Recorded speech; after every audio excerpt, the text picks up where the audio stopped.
I should have known something was different the moment. Tyler suggested the camping trip. Don't get me wrong, Tyler Morrison and I had been best friends since. Freshman year of college, bonding over shared classes, terrible dining hall food, and an inexplicable mutual love of obscure 90s indie bands. We'd been inseparable for 6 years now, 2 years post-graduation, navigating adult life in Portland together. But camping? Tyler suggesting we voluntarily sleep in the woods? That was new. Come on, Caleb, he said, sprawled across my couch on a Wednesday evening, his long legs hanging off the armrest. When's the last time we did something just the two of us? No work, no other friends, no distractions. Just us, nature, and probably terrible freeze-dried food. Last month. We went to that brewery. It doesn't count. There were 12 other people there. He sat up, his green eyes serious in a way that made my stomach flip. I'm talking about really spending time together, like we used to in college. I wanted to say yes. God, I wanted to say yes. Because spending uninterrupted time with Tyler Morrison was simultaneously my favorite thing and my personal torture. You see, I'd been in love with my best friend for approximately 5 years, 11 months, and 2 weeks. Not that I was counting. And Tyler was, as far as I knew, as far as he'd always been, completely, utterly, painfully straight. There'd been girlfriends. Lots of them. Jessica from sophomore year, who'd hated me on sight, the feeling was mutual. Amber from junior year, who was actually cool until she dumped him for his roommate. Claire, who he'd dated for almost 2 years post-graduation before they'd broken up 3 months ago in what Tyler had described as a mutual decision, but which had left him quieter than usual, more withdrawn, and through it all, I'd been the best friend. The one who listened to his relationship problems, who gave advice I didn't want to give, who smiled and pretended my heart wasn't breaking every time he brought a new girl around. I was pathetic. I knew I was pathetic. Mira, my other best friend, told me regularly that I was pathetic. You need to either tell him how you feel or get over it. She'd said just last week over coffee, this pining thing is getting old. Can't tell him. It'll ruin everything. Everything's already ruined, Caleb. You're in love with someone you can't have. That's its own kind of ruin, but I couldn't risk it. Couldn't risk losing Tyler completely just because I'd developed inconvenient feelings. Better to have him as a friend than not have him at all. So when he looked at me with those earnest green eyes, asking me to spend a weekend alone with him in the wilderness, I did what I always did. I said yes. Okay, when? His face lit up. My traitorous heart did that thing where it convinced itself that his excitement meant something it didn't. This weekend? I know it's short notice, but I already booked the campsite. It's this place about 3 hours north, right by a lake. Supposed to be incredible? You already booked it? I was confident you'd say yes. What if I'd had plans? Did you have plans? No, but I could have. But you didn't. He grinned, and I was reminded for the 1,000th time why falling for Tyler Morrison had been so easy and so devastating. He wasn't just conventionally attractive, though he was, with his messy dark hair, athletic build from years of rock climbing, and the kind of smile that made people do stupid things. It was the way he was fully present when he talked to you, like you were the only person in the world who mattered. It was intoxicating and dangerous. Fine, this weekend. But if I get eaten by a bear, I'm haunting you. Deal. I'll pick you up Friday after work. Pack warm, it gets cold at night. After he left, I sat on my couch and stared at the ceiling, wondering what I'd just agreed to. 2 nights. 3 days. Alone with Tyler in a confined space with nowhere to hide from my feelings. This was either going to be the best weekend of my life, or it was going to kill me. Possibly both. You're going camping with Tyler? Mira said the next day. It wasn't a question. We were at lunch, a small cafe near my office, where we met every Thursday. Myra worked in tech, made 3 times what I did as a graphic designer, and used her superior salary to always pay for lunch, while claiming it was for tax purposes. Yes, camping. In the woods, alone. That's generally how camping works. Caleb. She set down her fork, fixing me with the look that meant she was about to say something I didn't want to hear. What are you doing? Going camping with my best friend? You're going to spend an entire weekend in close proximity to the guy you're in love with, who thinks you're straight. Pretending you don't want to jump his bones every time he does something ruggedly outdoorsy? I never said I was straight. You never said you weren't. Not to him. She was right, of course. Tyler knew I was BA'd, come out publicly in college, had dated guys and girls, been open about it with everyone. Everyone except Tyler, specifically. Not because I was hiding it, but because it had never come up naturally. And by the time I realized I should probably mention it, too much time had passed and it felt weird. And then I'd fallen for him, and telling him felt impossible. Because what if he thought I'd been harboring feelings the whole time? What if it made him uncomfortable? What if it changed everything? This is a bad idea, Mira continued. You're going to spend the whole weekend being miserable and pining. I'm always miserable and pining. At least this way there's a nice lake involved. Galab Mira, I know. Okay, I know this is pathetic and self-destructive and probably a terrible idea. But he asked me to go, and I can't say no to him. I've never been able to say no to him. Her expression softened. You really love him, don't you? So much it physically hurts sometimes. Then tell him. And ruin the best friendship I've ever had. No thanks. What if you don't ruin it? What if he feels the same way? He doesn't. Trust me. Tyler Morrison is the straightest man alive. He has a subscription to Sports Illustrated. He owns multiple fleece vests. He calls his male friends bro, unironically. Plenty of queer people own fleece vests, you know what I mean? She sighed, squeezing my hand across the table. Okay, but Caleb, please be careful. Guard your heart a little bit. Because I love you. I don't want to see you destroyed when he inevitably does something straight boy oblivious that breaks you. Too late for that. I know.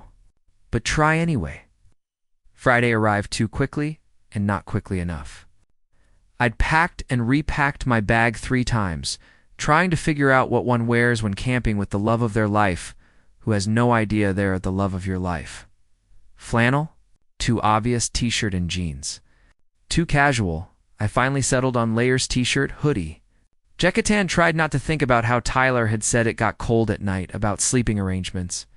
About how small tents were.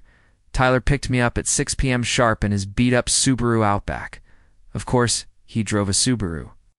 The back loaded with camping gear? Ready for adventure? He asked as I climbed in. Ready for adventure, I confirmed, trying to ignore how my heart rate spiked just from being in an enclosed space with him. The drive was easy, familiar. We'd taken road trips before spring break sophomore year, that weekend in Seattle last summer. We fell into comfortable conversation, catching up on the week, even though we'd texted every day. Tyler told me about a difficult climb he'd attempted, about the new project at work. I told him about a particularly demanding client, about the art show Mira was dragging me to next week. You should come, I said, to the art show. Mira would love that. Yeah, maybe. But he sounded distracted, his fingers drumming on the steering wheel. You okay? What? Yeah, fine. Just thinking. About. Nothing important. Tell me more about this nightmare client. I knew Tyler well enough to recognize when he was avoiding something, but I didn't push. If he wanted to talk about whatever was bothering him, he would eventually. We stopped for food about halfway, a small diner that looked like it hadn't been updated since 1987 and served the greasiest, most delicious burgers I'd ever eaten. Tyler stole fries off my plate like always, and I stole sips of his milkshake. And for a moment, I could almost pretend this was a date, that we were 2 people who loved each other going away for a romantic weekend. Then Tyler started telling me about some girl from his climbing, Jim, who'd asked him out, and the fantasy shattered. Are you going to say yes? I asked, forcing my voice to stay neutral. I don't know. Maybe. She seems nice. But after Claire, I'm not sure I'm ready to date again. It's only been 3 months. Too soon, right? I wanted to agree. Wanted to tell him to wait, to not date anyone. To maybe consider that the perfect person for him was sitting right across the table. Instead, I said, you'll know when you're ready. Don't force it. Yeah, you're probably right. Stole another fry. What about you? Any romantic prospects I should know about? When would I have time for romance? I'm too busy being your emotional support best friend. He threw a fry at me. Shut up. But seriously, when's the last time you went on a date? 8 months ago, with a guy named David, who was perfectly nice and perfectly boring and perfectly not Tyler Morrison. We'd gone out 3 times before I'd ended it, unable to be fair to someone when my heart belonged to someone else. It's been a while, I admitted. We should fix that. I could set you up with someone. Please don't. Why not? You're a catch, Caleb. You're funny and talented, and you're not horrible to look at. Not horrible to look at. Wow, what a ringing endorsement. You know what I mean? Anyone would be lucky to date you. Does anyone accept you, I thought, but didn't say. We finished eating and got back on the road. As the sun began to set, painting the sky in shades of orange and pink, Tyler reached over and turned up the music, one of those obscure 90s bands we both loved. And despite everything, despite the ache in my chest and the impossibility of my situation, I felt something like happiness settle over me.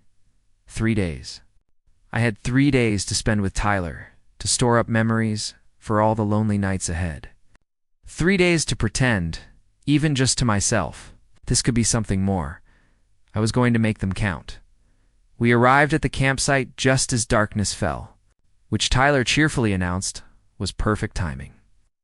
While I silently questioned every life decision that had led me to this moment, the campsite was beautiful, I'd give him that. Nestled beside a pristine lake, surrounded by towering pines, with mountains visible in the distance. There were maybe a dozen other sites scattered around, but ours was relatively isolated, tucked into a corner that felt private and secluded. See? Tyler said, gesturing grandly at the darkening landscape. This is going to be amazing. Ask me again after I've tried to sleep on the ground. Oh. Don't be such a pessimist. I brought good sleeping pads. You'll barely notice you're not in your bed. That was a lie, and we both knew it. But I helped him unload the car, hauling gear to our site while Tyler pulled out his headlamp and started organizing everything with the efficiency of someone who actually knew what they were doing. You've done this before? I observed. My dad used to take me camping every summer, before he and my mom split. Something flickered across his face, old hurt, quickly buried. I guess it stuck. Tyler rarely talked about his father. His parents had divorced when he was 13, and his dad had moved across the country. They barely spoke now, a fact that Tyler pretended didn't bother him, but clearly did. Well, I'm glad one of us knows what we're doing. My camping experience is limited to that one time in Boy Scouts when I got poison ivy and had to go home early. He laughed, the melancholy moment passing. Don't worry, I'll take care of you. The casual way, he said, it like taking care of me, was natural. Obvious made my chest tight. We set up the tent together, which involved more fumbling in the dark and muttered cursing than Tyler's confident "I've done this before" had suggested. At one point, I got tangled in tent poles while Tyler tried to secure a corner, both of us laughing so hard we could barely function. This is ridiculous, I gasped, finally freeing myself. No, this is camping, Tyler corrected, his eyes bright with amusement in the beam of his headlamp. Embrace the chaos. By the time we finally got the tent secured, I was exhausted and possibly had a bruise forming where a tent pole had attacked me. But looking at our slightly lopsided accomplishment, I felt a weird sense of pride. We did it, Tyler said, high-fiving me. It's crooked. It's perfect. Now let's get the rest set up before we lose all feeling in our fingers. We arranged our sleeping bags inside the tent, which I noted with a mix of anxiety and anticipation was smaller than I'd expected. Not tiny, but definitely cozy. Our bags were maybe 2 feet apart. This was fine. This was totally fine. Tyler started building a fire while I organized our food. Hanging the bear bag like he'd instructed, apparently bears were a real concern, who knew? By the time the fire was crackling, I'd worked up enough appetite to be genuinely excited about the hot dogs Tyler pulled out. Gourmet cuisine, he announced. Spearing them on sticks. I feel like I'm at summer camp, except better. Because no counselors telling us what to do, we cooked our hot dogs over the fire mine burnt. Tyler's perfect because of course it was on 8 while staring up at the stars. Without light pollution, the sky was incredible. More stars than I'd ever seen, the Milky Way a hazy band across the darkness. Wow, I breathed. Right? Tyler leaned back on his hands, his face tilted toward the sky. This is why I wanted to come here. Away from everything. Away from the noise of the city. Just ... It's beautiful. It is. But when I glanced over, he was looking at me instead of the sky. Our eyes met. And something passed between us as some emotion I couldn't quite name. Then Tyler looked away, clearing his throat. So, there's something I wanted to talk to you about. My stomach dropped. Here it was, the real reason for this trip. He was going to tell me he was getting back together with Claire. Or dating climbing gym girl. Or moving away. Or any of 1,000 things that would fundamentally change our friendship. Okay, I said carefully. I've been thinking a lot lately. About my life. About what I want. About... He trailed off, staring into the fire. About how I relate to people. That's pretty deep for camping trip conversation. I'm serious, Caleb. Something's been bothering me and I can't figure it out. Like there's this piece of myself I don't understand. What do you mean? He was quiet for a long moment, and I could see him struggling with something. Finally, he said, do you ever feel like you're supposed to want something, and you just don't? Can you be more specific? Like everyone expects you to want X, and you try to want X. You really do. But it never quite feels right. And you start wondering if maybe you're broken. Or if maybe you've been lying to yourself about what you actually want. I had no idea what he was talking about. But the vulnerability in his voice made my heart ache. Tyler, you're not broken. Whatever you're feeling, whatever you're going through, it's okay. Is it? Yes. And you can talk to me about it. About anything. He looked at me again, and in the firelight, his expression was achingly vulnerable. Can I? Of course. You're my best friend. Something flickered in his eyes' disappointment, but then it was gone, replaced by his usual easy smile. Right, best friends. He stood abruptly. I'm going to grab more wood for the fire. Be right back. He disappeared into the darkness beyond our campsite, leaving me confused and concerned. What had that been about? What was he struggling with? When he returned a few minutes later, arms full of wood, his walls were back up. Whatever moment of vulnerability we'd been having was over. So, he said, feeding logs into the fire, what do you want to do tomorrow? There's a great hiking trail around the lake. Or we could rent a canoe. Or just be lazy and hang out here. I wanted to push, to ask him what he'd really been trying to say. But I knew Tyler. When he was ready to talk, he would. Pushing would only make him retreat further. Let's see how we feel in the morning. After I inevitably don't sleep because I'm on the ground, told you good sleeping pads. You'll be fine. We stayed up for another hour, talking about nothing important, letting the fire die down to embers. Finally, when I couldn't stop yawning, Tyler declared it bedtime. The tent was indeed cramped. Tyler, being taller, took up more space than seemed physically possible. As we settled into our sleeping bags, our shoulders were nearly touching. Comfortable? He asked. Totally, I lied. Liar, but you'll adjust. Give it a few minutes. He turned off his headlamp, plunging us into darkness. I could hear him shifting in his sleeping bag, trying to get comfortable. Could hear his breathing start to slow and even out. Caleb? His voice was quiet in the dark. Yeah, thanks for coming. I know this probably wasn't your first choice for a weekend, but it means a lot to me. That you're here. My heart squeezed. There's nowhere else I'd rather be. It was the most honest thing I'd said all day. Good, he murmured, already half asleep. Good night, Tyler. I lay awake for a long time, listening to Tyler's breathing, hyper-aware of how close he was. 3 days, I reminded myself. 3 days to keep it together, to not make things weird. To enjoy this for what it was and not torture myself with what it couldn't be. But as I finally drifted off to sleep, Tyler's words echoed in my mind. Do you ever feel like you're supposed to want something and you just don't? What had he meant by that?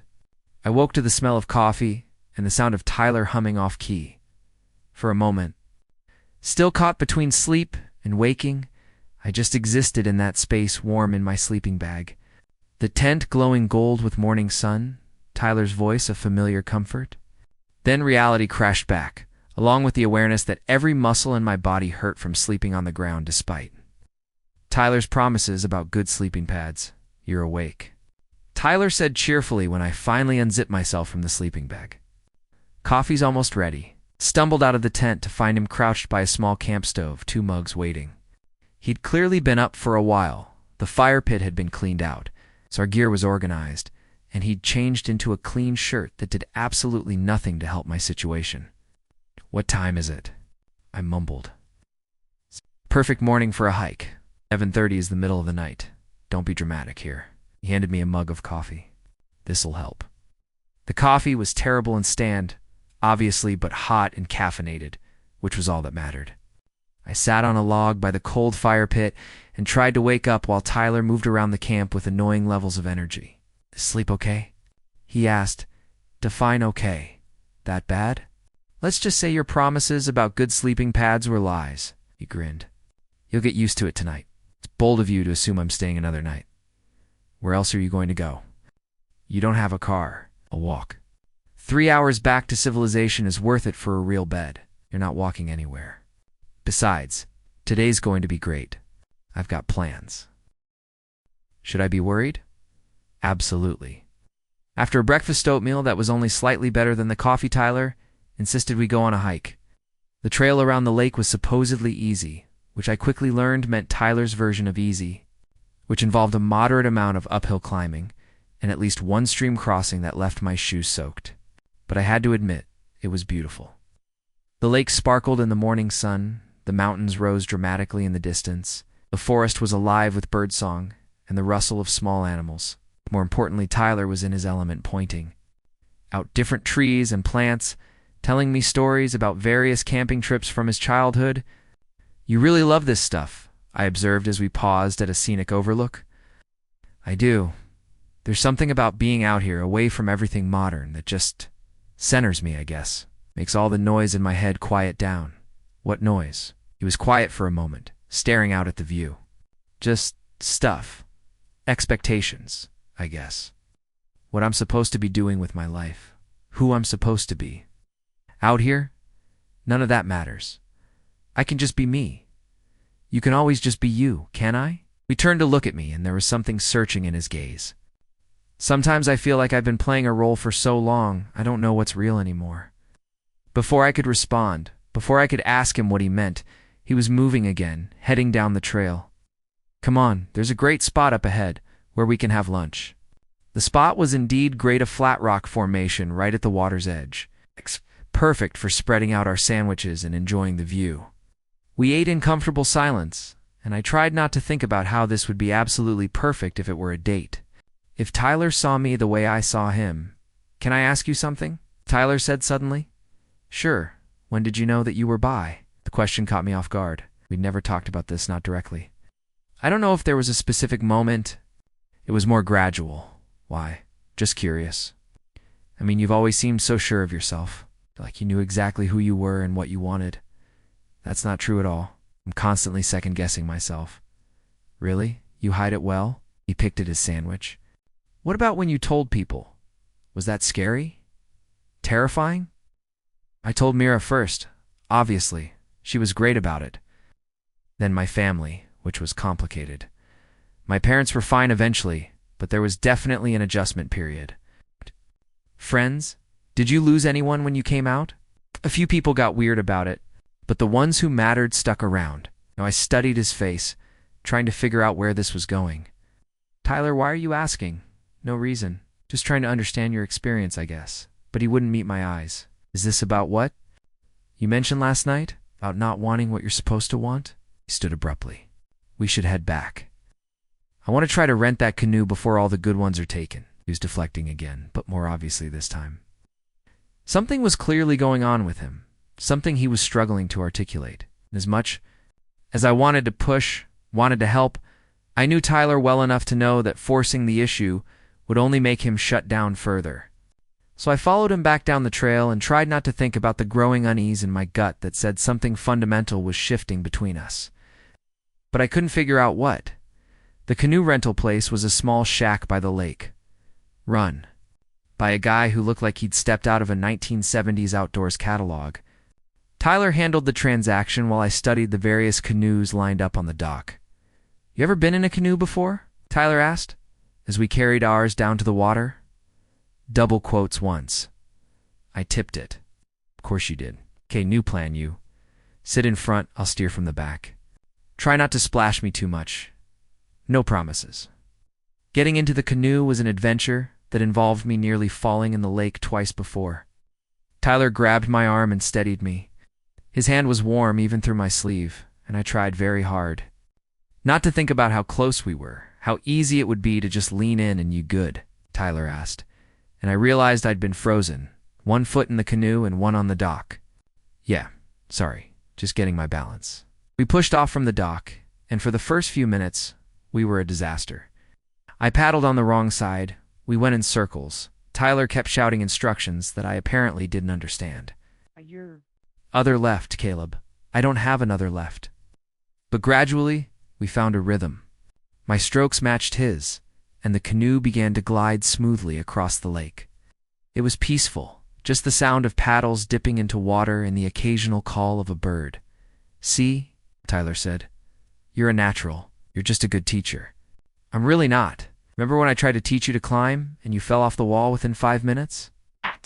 That wasn't your fault. I have no upper body strength. You also panicked and forgot to trust your harness." Details. We paddled out to the middle of the lake, where the water was so clear I could see fish darting beneath us. Tyler let his paddle rest across the canoe, and I did the same, both of us just drifting. "This is nice," I said. "Yeah, it is."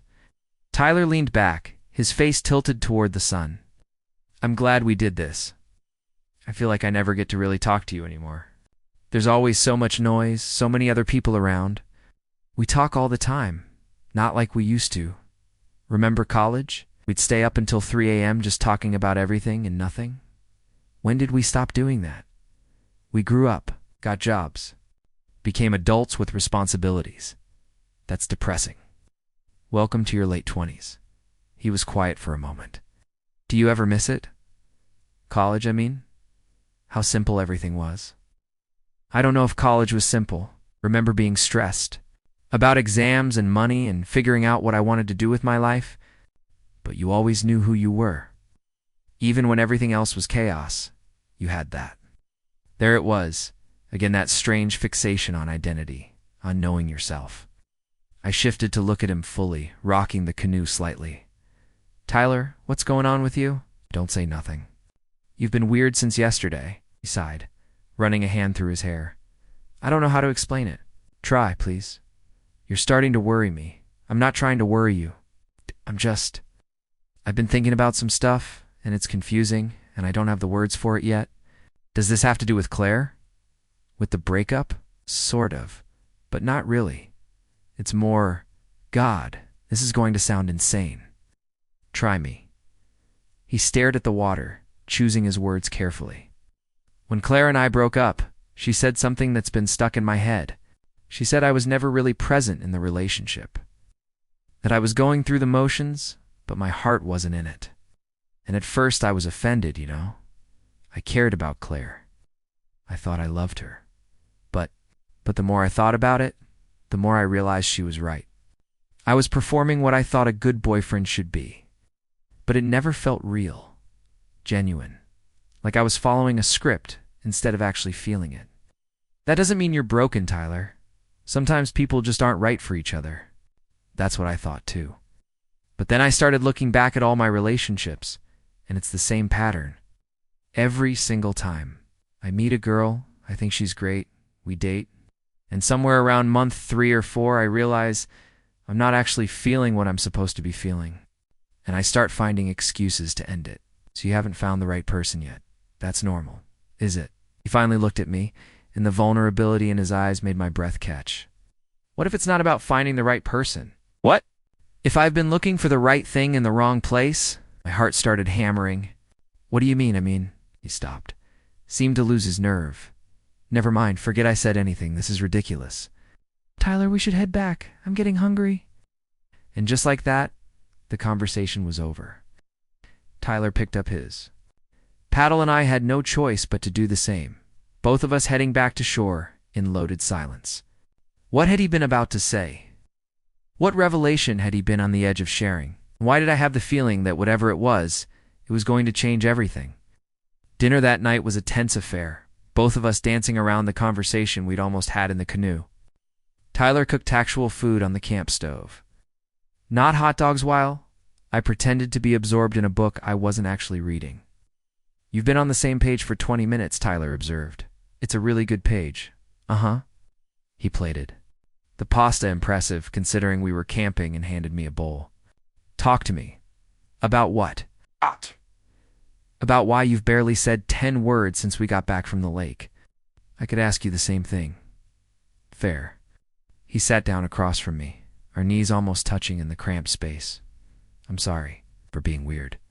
For starting conversations, I can't finish. You can finish them. You're choosing not to, because I don't know how. I don't have the words yet.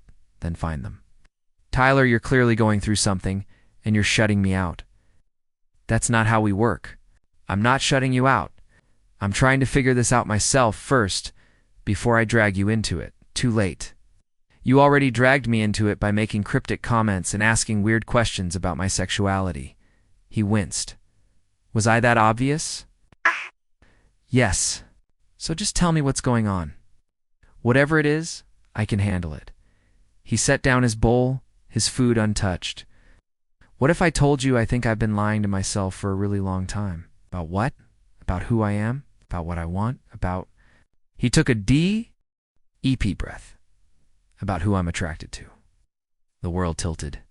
What? I think I might not be straight, Caleb. Actually, I'm pretty sure I'm not straight. I just don't know what I am instead. Of all the things I'd expected him to say, this wasn't even on the list. I stared at him, my brain struggling to process the words. You think you're queer? Maybe. I don't know.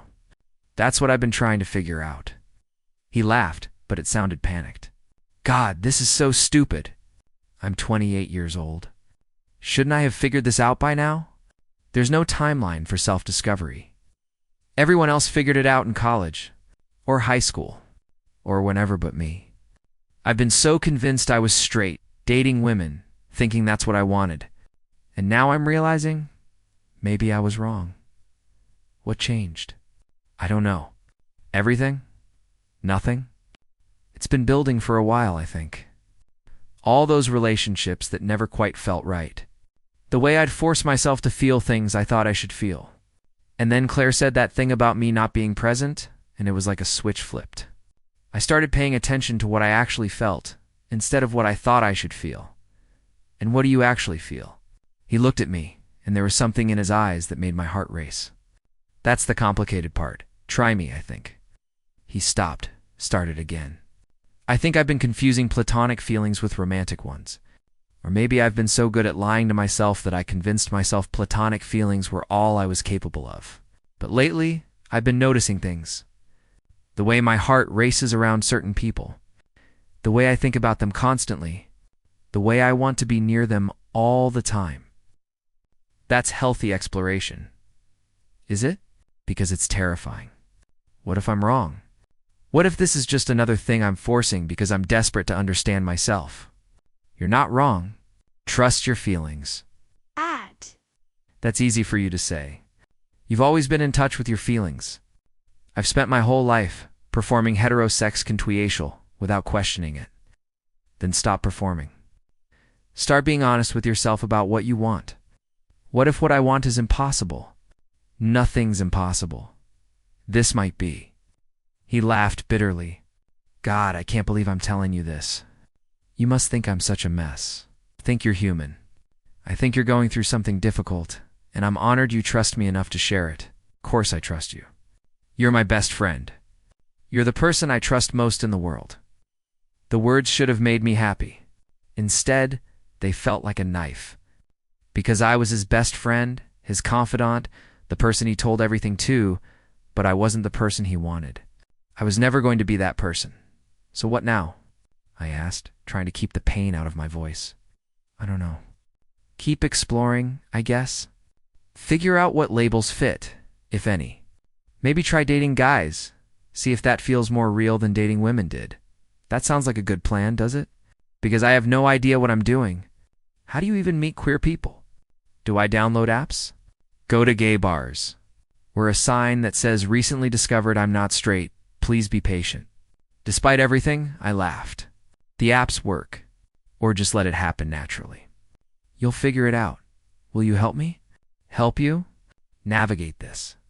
I don't know anyone else who's bi. You've been out for years. You know how this works. Oh, God.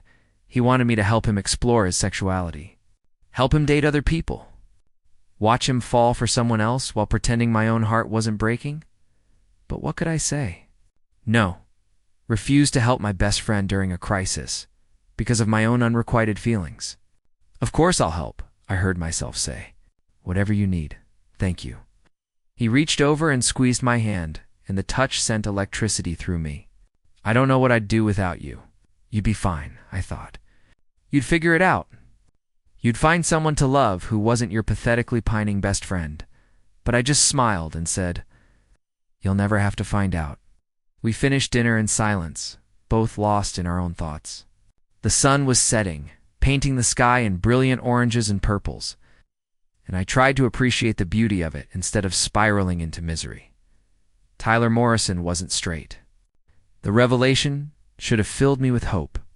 Instead, all I felt was a kind of resigned sadness. Because even if Tyler was queer, even if he was capable of being attracted to men, there was no guarantee he'd be attracted to me. More likely, he'd meet someone else, someone better, and I'd have to watch it happen while playing the supportive best friend. Some fairy tales don't have happy endings that night. We built another fire and sat in companionable silence. Tyler kept glancing at me like he wanted to say something, but the words never came. Finally, I couldn't take it anymore. "Can I ask you something?" "Always." "When did you first start questioning? Was there a specific moment?" He was quiet for so long, I thought he wasn't going to answer. "Then do you remember that party last year? The one at Marcus's place?" "Vaguely. I was pretty drunk. You were very drunk. You spent half the night telling anyone who would listen about your failed Tinder dates." Oh God, I'd blocked that out. It was actually pretty funny. "But there was this moment where you were talking about this guy you'd been seeing, and your whole face lit up. You were so animated, so alive. And I remember thinking that I'd never felt that way about anyone. That kind of all-consuming excitement. The guy turned out to be a jerk. It's not the point. The point is, you felt something real. Something genuine. And I realized I never had.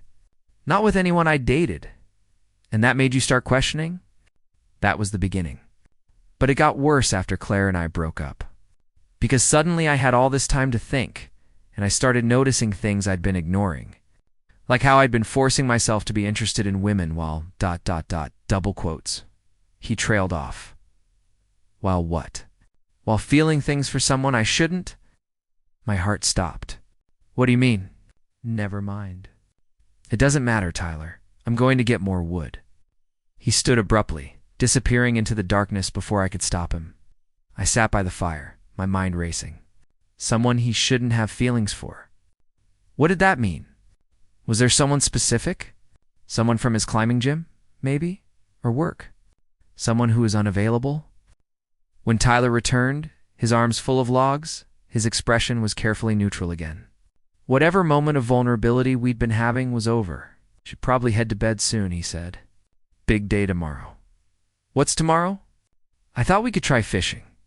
There's supposed to be great trout in this lake. You want to fish?" "Why not?" "It's peaceful. Plus, I bought gear specifically for this trip." "Of course you did." We let the fire die down and retreated to our tent. The close quarters felt even more intimate tonight, charged with everything unsaid. I was hyper-aware of Tyler's presence, of every movement, every breath. "Caleb," his voice in the darkness. "Yeah, thank you. For listening tonight, for not judging me. I'd never judge you." "Don't. That's why I could tell you." A pause. "You're the best friend I've ever had." There it was again. Best friend. The label that had defined us for 6 years, that had protected me from rejection but also trapped me in this impossible situation. You too, I managed. Good night. Night. Tyler. I lay awake long after his breathing evened out into sleep, staring at the dark ceiling of the tent and thinking about parallel universes. In one of them, maybe I'd had the courage to tell Tyler how I felt years ago. In another, maybe he'd figured out his sexuality sooner, and we'd had a chance. In yet another, maybe we'd never been friends at all, and I'd been spared this particular heartbreak. But in this universe, I was in love with my best friend who had just come out as queer but would never see me as anything more than a friend, and I had no idea how I was going to survive it. I woke up to Tyler's face inches from mine. For a disorienting moment, I thought I was dreaming, but no, Tyler was right there, still asleep, having apparently rolled over in the night.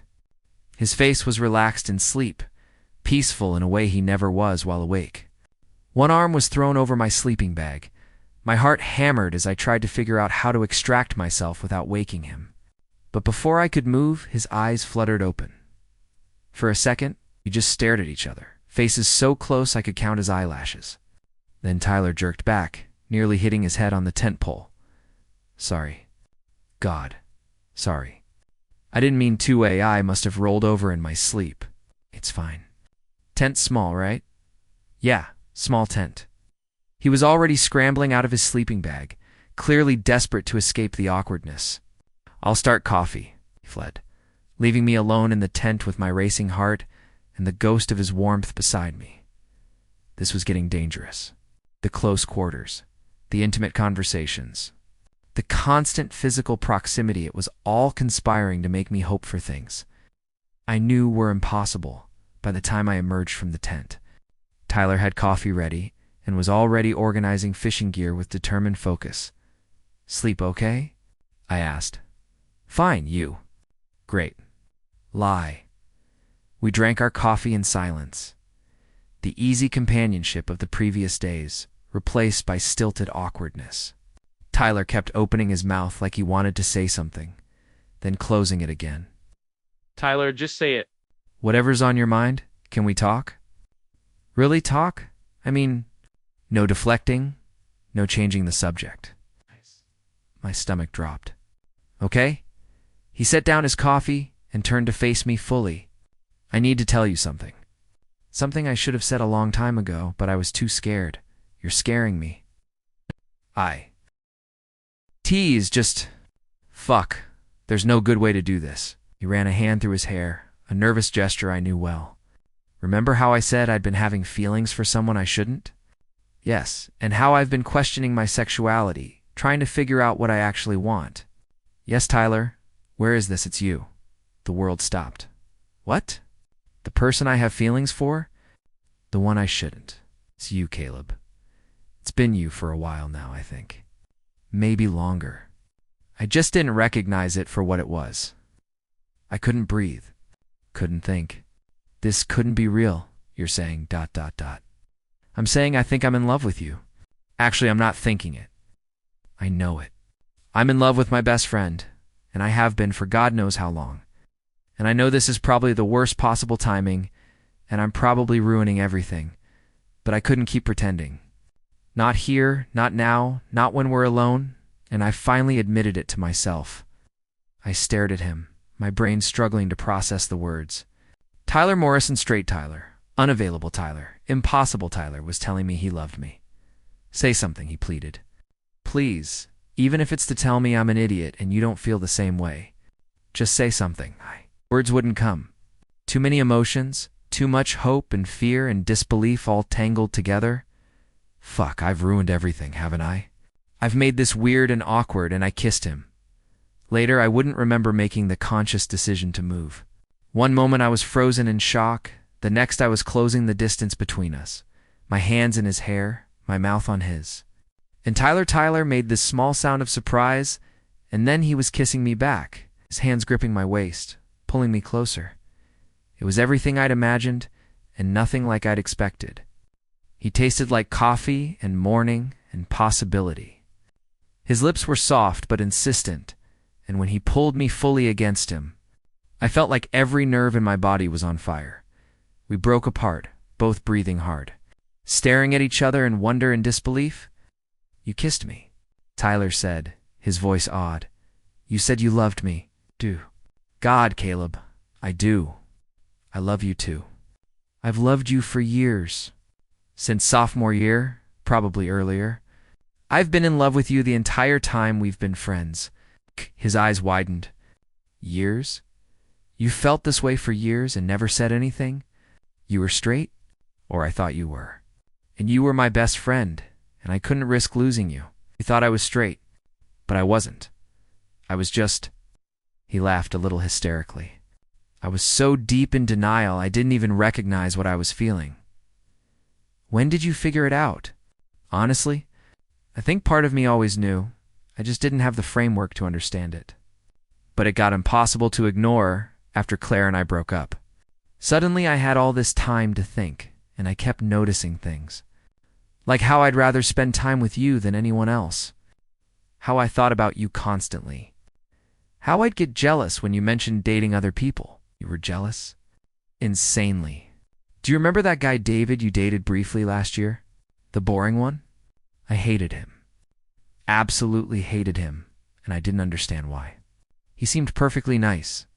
But every time you mentioned him, I wanted to punch something." I laughed, dizzy with happiness and disbelief. "I ended it with him because he wasn't you. Caleb ... I kept comparing everyone to you. No one ever measured up." He kissed me again, softer this time, tender in a way that made my chest ache. When we broke apart, he rested his forehead against mine. "I can't believe we wasted so much time." "We didn't waste it. We were building something. A foundation. A foundation of mutual pining and obliviousness." "Sounds romantic when you put it that way," he laughed, and I felt the vibration of it against my chest. We were still pressed together, neither of us willing to let go. "So what now?" I asked. "Now we figure this out. Together. No more hiding. No more pretending. Just us being honest about what we want." "And what do you want?" I want you, Caleb. I want to take you on actual dates. I want to hold your hand in public. I want to wake up next to you and not have it be an accident. I want everything. I want that too." We stayed like that for a long moment, just holding each other, processing the monumental shift that had just occurred. 6 years of friendship, of hidden feelings, and careful distance, had just been rewritten in an instant. Finally, Tyler pulled back slightly, his expression turning serious. "We should probably talk about logistics. How we want to do this." "Logistics?" "Yeah, like do we tell people right away? Do we take it slow? I've never dated a guy before, and I've definitely never dated my best friend. I don't want to mess this up. Tyler, there's no rule book for this. We'll figure it out as we go. But what about Mira? And my sister? And we'll tell them when we're ready. Right now, let's just ... be. Just us here. No pressure, no expectations. Just figuring out what this is." He relaxed slightly. "Okay, yeah, that sounds good. Good." I kissed him again because I could now. Because he was mine and I was his, and nothing had ever felt more right. When we finally broke apart, both of us were grinning like idiots. "We're really doing this," Tyler said. "We're really doing this. My best friend is my boyfriend now. Is that okay?" "It's more than okay. It's perfect." The rest of the morning was surreal. We attempted to go fishing Tyler's planned activity, but neither of us could focus. We kept gravitating back toward each other, stealing kisses, touching just to confirm this was real. "This is ridiculous," Tyler said after his line got tangled for the 3rd time. "I can't concentrate. Maybe we should give up on fishing. I spent $40 on this gear." Shh. Sunk cost fallacy. "Come here." He abandoned his rod immediately, and I pulled him down beside me on the dock. We sat with our legs dangling over the water, Tyler's arm around my shoulders. "I keep thinking I'm going to wake up and this will have been a dream," he admitted. "Me too." "Or that you're going to suddenly realize you made a mistake and take it all back?" I turned to look at him. Tyler, I've loved you for 6 years. I'm not taking it back. 6 years, he repeated, shaking his head. I can't believe you kept that secret for so long. It wasn't easy, especially when you'd bring girlfriends around.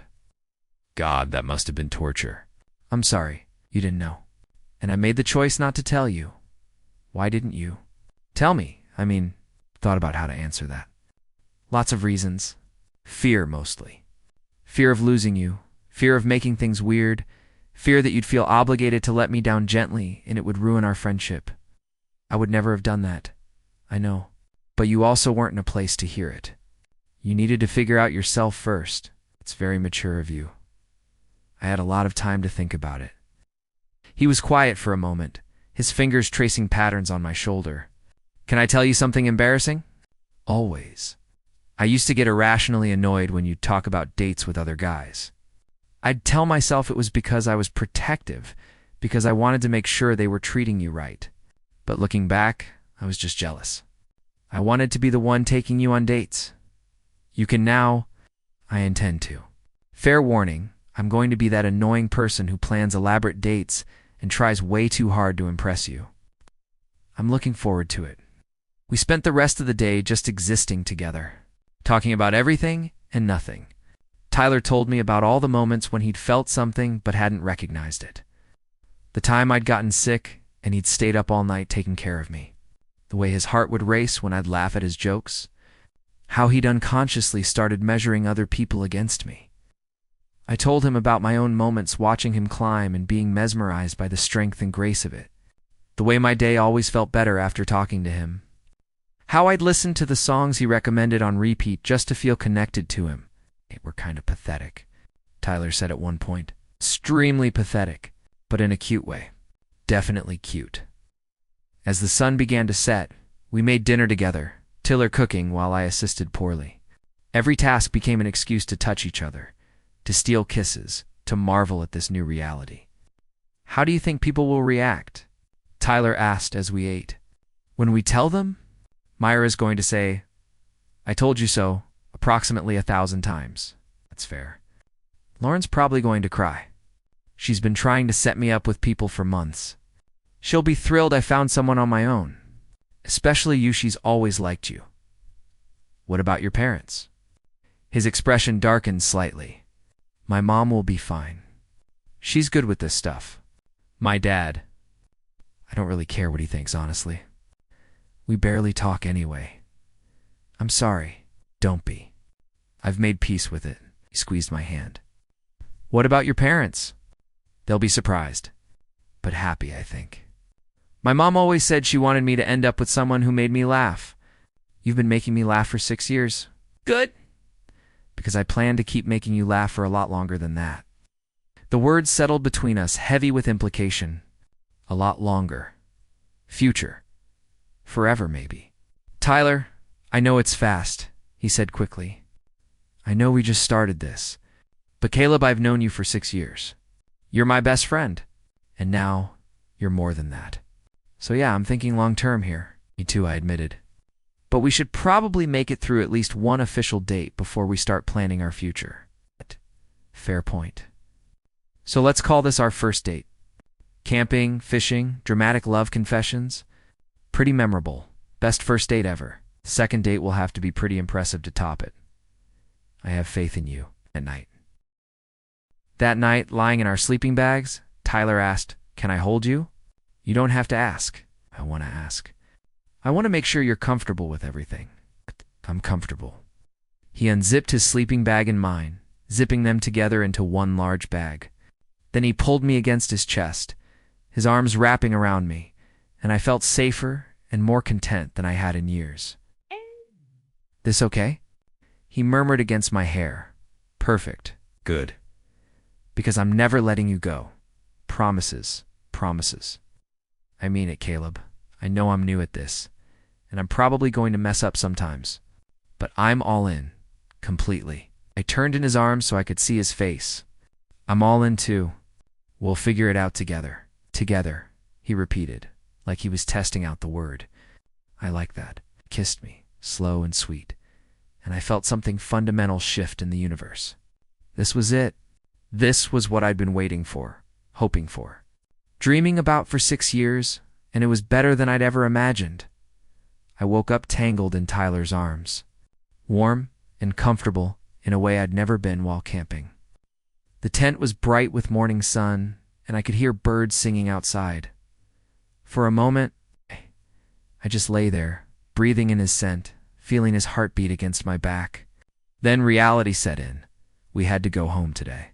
Back to the real world, where our relationship would be tested in ways it hadn't been in our isolated campsite bubble. "You're awake," Tyler's sleep-rough voice said behind me. "How'd you know?" "Your breathing changed." He tightened his arms around me. "We have to leave today. I know. I don't want to." "Me neither.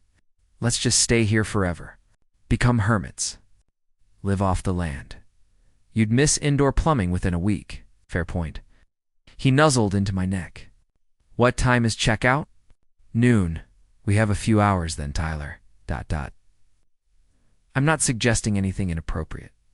I just want to hold you a little longer before we have to face reality." We stayed in the tent for another hour, just talking and being close. Finally, hunger drove us out, and we made breakfast our last camping meal. "We should do this again," Tyler said as we ate. "Camping, I mean? Maybe make it a yearly thing?" "I'd like that. Though maybe with a bigger tent next time. Bigger tent, better sleeping pads, possibly a cabin backup in case of bear attacks." "You've thought this through." "I'm a planner. You know this about me?" We packed up camp slowly, both reluctant to leave. Every task felt significant, taking down the tent where we'd confessed our feelings, extinguishing the fire pit where we'd talked late into the night, loading the car that would take us back to our separate apartments and complicated lives. "We're going to be okay, right?" Tyler asked as we did a final check of the campsite. "This isn't going to change once we're back in the real world." "Why would it change?" "I don't know. Maybe the magic only works here, in the woods, away from everything." I took his hand, lacing our fingers together. "The magic isn't location dependent. And that works anywhere." He smiled, some of the anxiety leaving his face. "You're right. Sorry, I'm just nervous." "About what?" "Everything. Being a good boyfriend. Figuring out how to navigate a relationship when I've barely figured out my own sexuality. Not screwing this up." "Tyler, you're not going to screw this up. You don't know that." "I do. Because you care enough to worry about it. And because we're going to communicate and be honest with each other and figure things out together." Right. He squeezed my hand. Together. Drive back was different from the drive up. For one thing, Tyler held my hand whenever he wasn't shifting gears. For another, we talked openly about the future when we'd tell people. How we'd navigate the shift from friends to boyfriends. What we wanted from the relationship. "I think we should tell Mira and Lauren first," Tyler said. "They're our closest friends, and they're going to be supportive. Myra's going to be insufferable about this. She's been telling me to confess my feelings for years." "Wait, Myra knew?" "Of course, Myra knew. She's known since like sophomore year. She never said anything to me. That would have been a violation of best friend code." He thought about this. Fair, Lauren suspected, I think. She kept making comments about how close we were, asking if there was anything else going on. Smart sister. The smartest. We stopped for lunch at the same diner from the drive-up, and this time when Tyler stole fries off my plate, he kissed me after. The waitress smiled at us, and Tyler blushed, and I fell a little more in love with him.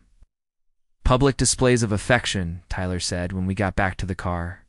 "That's going to take some getting used to. You don't have to if you're not comfortable." "Oh, I want to." I've never done this before. Held hands with a guy in public. Kissed someone in a restaurant. It's new. We'll take it at your pace." What if my pace is immediately jump into everything because I've been repressing this for almost 3 decades? Then we do that. He kissed me again, right there in the diner parking lot. And I didn't care who saw. Tyler dropped me off at my apartment around 4 p.m. We sat in his car, neither of us wanting to say goodbye. "So," he said finally, "when can I see you again?" "Tyler, we literally spent 3 days together and you're not sick of me yet?" "Never." He played with my fingers, a small smile on his face. Is tomorrow too soon? For an actual date? Tomorrow's perfect. Good. I'll pick you up at 7. Where's something nice? I'm taking you somewhere fancy. You don't have to. I want to. I want to do this right. Proper dates, romance, all of it. Okay, 7 o'clock. We kissed goodbye several times before I finally made myself get out of the car. I watched him drive away, then practically floated up to my apartment, where Mira was waiting. Sitting on my couch with a very smug expression. How the hell did you get in here? You gave me a key, remember? For emergencies. This isn't an emergency. Your neighbor texted me that you were back. I wanted to hear everything immediately. She patted the couch next to her. Sit. Spill. So I did. I told her everything, Tyler's confession. My confession, the kissing, the feelings, all of it. When I finished, Mira just looked at me with an expression of supreme satisfaction. I told you so. I know. I told you years ago that he probably had feelings for you. You said no such thing. You said I should get over him or tell him. I implied he might have feelings for you. You implied no such thing. Well, regardless, I was right. You two are perfect for each other, and I'm thrilled you finally figured it out. She hugged me tightly. I'm really happy for you, Caleb. Thanks, Mir. So when do I get to see you two together? As an actual couple? Tomorrow night? He's taking me on a proper date. Adorable. I expect a full report. You're not invited. I don't need to be there. I just need the details after. That night, I lay in my own bed, missing the warmth of Tyler beside me. My phone buzzed with a text. Tyler, I miss you already. Is that pathetic? Me, extremely pathetic. I miss you too. Tyler. Can't wait for tomorrow. Me neither. Good night, boyfriend. Tyler, boyfriend. I love the sound of that. Good night, boyfriend. I fell asleep, smiling. My phone clutched in my hand. Already counting down the hours until I'd see him again. Epilogue. 6 months later, I still can't believe you two were pining over each other for 6 years, Lauren said, refilling her wine glass. It wasn't 6 years, Tyler protested from where he was curled up beside me on the couch. More like 3. It was definitely 6, I corrected. I've been pathetically in love with you since sophomore year. Pathetically. Your word, not mine. We were at Tyler's apartment, our apartment, I reminded myself, still getting used to the fact that I'd moved in 3 months ago. Lauren and Myra were visiting for what had become a monthly dinner tradition. The camping trip confession is the most romantic thing I've ever heard, Myra said. Very Brokeback Mountain. Please don't make Brokeback Mountain jokes, Tyler groaned. My coworkers have already run that into the ground. How's work going, by the way? Lauren asked. With the whole being out thing? Good, actually. Better than I expected. A few people have been weird, but most everyone's been supportive. It had been a journey these past 6 months. Tyler coming out publicly, us navigating the shift from best friends to boyfriends, learning how to be in a relationship with each other. There'd been challenges, Tyler's learning curve with queer culture, my own insecurities, the occasional well-meaning but ignorant comment from people who'd known. Tyler is straight for years, but we'd figured it out. Together like we'd promised. I'm just glad you two finally got your act together, Lauren said. Mom was starting to think Tyler would be single forever. How is your mom handling this? Mira asked. She's great. She loves Caleb. Dad's been less great. But we expected that. Tyler's relationship with his father had gotten even more strained after he'd come out. They'd had one conversation where Richard Morrison had said some deeply hurtful things, and Tyler had made the decision to cut contact. It had been hard, but necessary. His loss, I said, squeezing Tyler's hand. Absolutely his loss, Lauren agreed. Anyone who can't see how happy you two are is an idiot. After dinner, after Lauren and Mira had left, Tyler and I cleaned up the kitchen together. It was domestic and routine and absolutely perfect. So, Tyler said as he dried the last plate, I've been thinking dangerous. Shut up. I've been thinking about what comes next. Next. He turned to face me, suddenly serious. We've been together 6 months, living together for 3. And Caleb, I've never been happier. Never be. And more sure of anything. My heart started racing. Tyler, I'm not proposing. Not yet, but I'm thinking about it. About our future. About building a life together. And I wanted to know if you're thinking about it too. I set down the dish I was holding and moved closer to him. I'm thinking about it. All the time. Yeah, Tyler, you're it for me.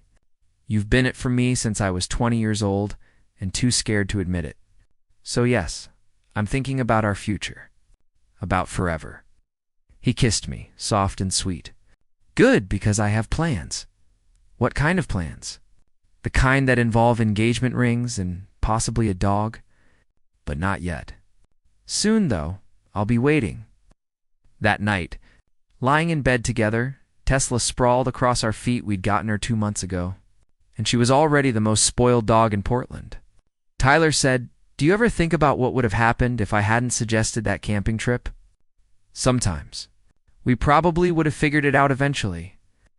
Or we could have wasted more years being oblivious.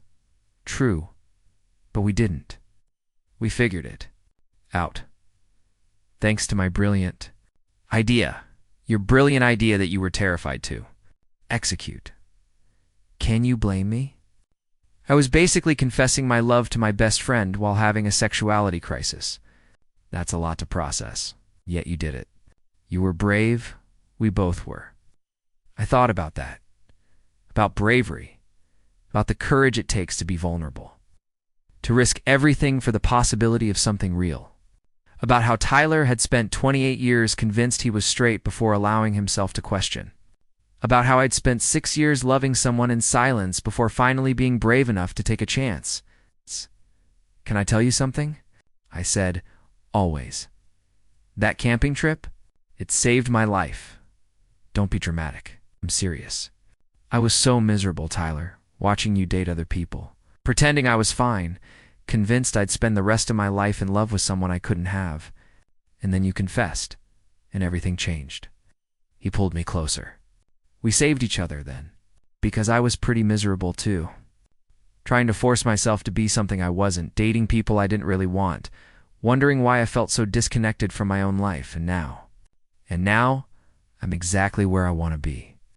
With exactly who I want to be with? Same. We fell asleep tangled together like we had that first night in the tent. And I thought about how far we'd come from that camping trip. From those scared confessions by firelight. Some fairy tales do have happy endings.